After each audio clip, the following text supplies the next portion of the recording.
Impasigurado ti Ilocos Norte Police Provincial Office wenno INPPO nga agtultuloy ti panangipasigurado da iti linak kental na iti probinsya. May sakal iti prioridad daket iti karit kontra iligal a droga. Manipud laeng iti February 1 naging gana February 23, 2026. Naiswat ti 20 police operation no sa din na nakumpiskar iti illegal a droga nga daan iti kabuklan a dagsen a 47.84 grams ken adaan ti 325,312 pesos nga standard drug price. We have these problems. However, it is worthy to note that our police officers are keep on working and 24/7 and monitoring. That resulted to this. Look at the figures. We have 325,312 of the SDP of illegal drugs confiscated for just a couple of 22 days.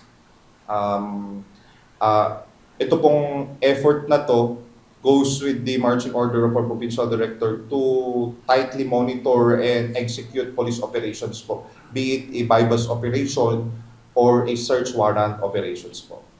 Tinasa o bulan, agpaparis ang maibilang street-level individuals dagiti na arestar ti kapulisan nga adda pa kainaigan na ti illegal a droga ken sumagmamano kadakwada ti drugs rendery.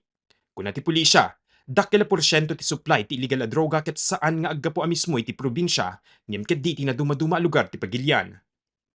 For the supply of drugs in the province of Ilocos Norte, large chunk of the supplies is still coming from big cities in the nation, in the Philippines po, mostly from metro cities po is most likely nang gagaling. On our latest report, they are using a ferry travel like pinapadala, or what we call also, we have the scheme that the dead drop scheme, yung iiwan na lang nila yung kanilang mga parcels and later on yung contact nila.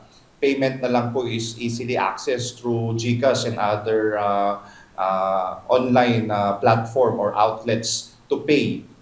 Kabayatan na adda digiti sumagmamanong agkuna a planted wenno namulaan laeng ti ebidensya digiti natiliwan na sospek. Ngem impasigurado da patas digiti operasyon da.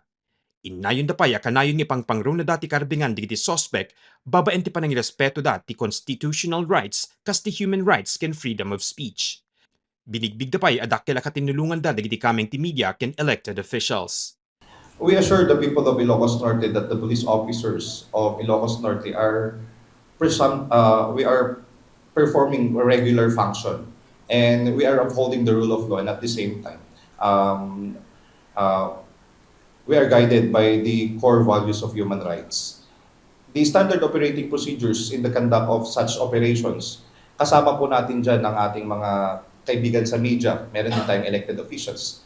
Every arrested person has his own right to freedom of speech and at the same time to say anything kung anong gusto niya po during that particular thing. That's why, or that particular operation.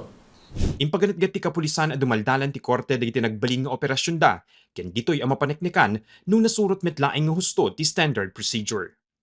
Mark Magdirila, Balitang Solid North.